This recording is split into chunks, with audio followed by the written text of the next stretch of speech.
La SIC Énergie Citoyenne, c'est une coopérative créée par des habitants de la région Nord-Pas-de-Calais. Aujourd'hui, nous sommes 160 et cette coopérative a pour effet de produire de l'énergie photovoltaïque.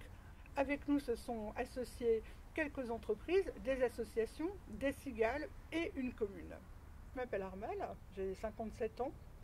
Je travaille dans le domaine de la formation professionnelle et je participe à cette aventure depuis son lancement. Aujourd'hui, vous pouvez bien sûr mettre des panneaux photovoltaïques sur votre maison, mais pour ça, il faut être propriétaire, il faut avoir de l'argent pour investir.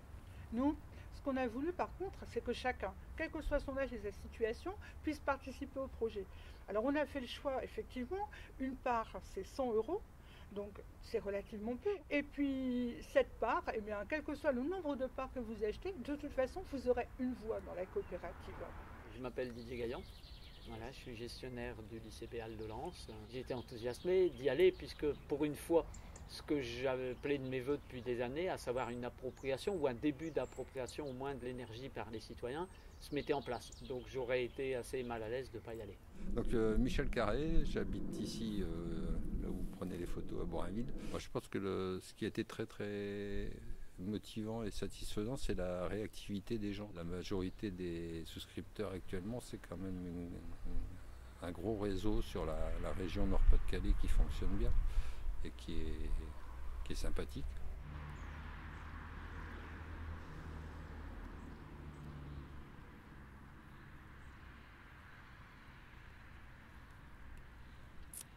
Eh papa, ça fait combien ma part en cellule? 6. 6. Ouais.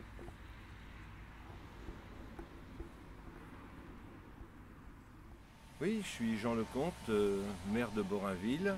C'est la première commune du pays des Sept Vallées qui participe financièrement à ce projet d'énergie nouvelle dans notre territoire.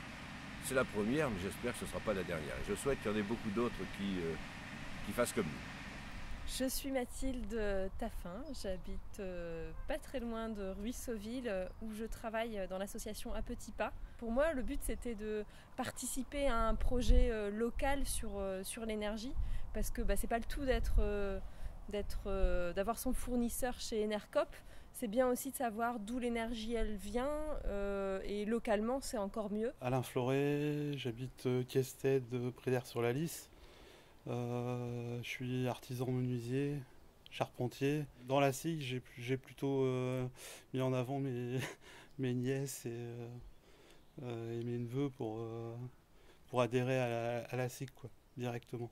C'est-à-dire que tu as fait adhérer tes nièces et tes neveux à la SIG. Ouais. Ils sont nombreux 8. Ouais. Énergie citoyenne, mon chouchou.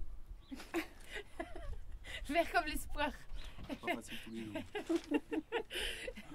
Je suis Pierre-Henri Roussel.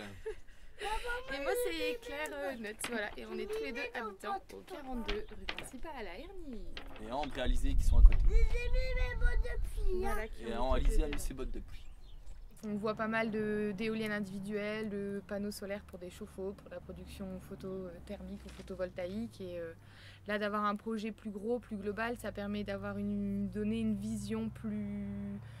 d'avoir quelque chose de plus visible, quoi. Et de ce fait, de relancer peut-être le débat au niveau public et au niveau politique sur la production d'énergie en France, que sortir du nucléaire, c'est possible, qu'on peut produire des énergies à échelle locale et de manière collective et intelligente.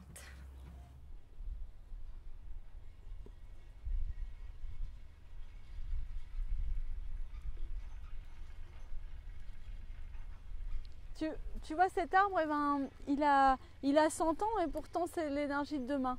Le bois, ça représente 50% des énergies renouvelables dans le monde. Et souvent, quand on parle des énergies renouvelables, la première image que tu vas avoir en tête, c'est soit des éoliennes, soit des panneaux solaires. Et sans doute parce que ça fait appel à la technologie et que quand on parle du bois, quand on parle de l'arbre, on a plus une image ancestrale. Et pourtant, c'est l'avenir de demain. Alors, le bois, ça peut aussi alimenter une chaudière comme ça, une grosse chaudière, qui pourrait servir à relayer une dizaine de maisons. Tous ces voisins, ils pourraient discuter entre eux et décider de se relier à une seule chaudière, c'est-à-dire ils auront un seul moyen de chauffage et ça serait la naissance du premier réseau citoyen en bois énergie du Nord-Pas-de-Calais. La SIC Énergie Citoyenne a investi dans la première centrale photovoltaïque citoyenne et pourquoi pas demain un second projet qui serait ce premier réseau citoyen bois énergie. Ça vous dirait ?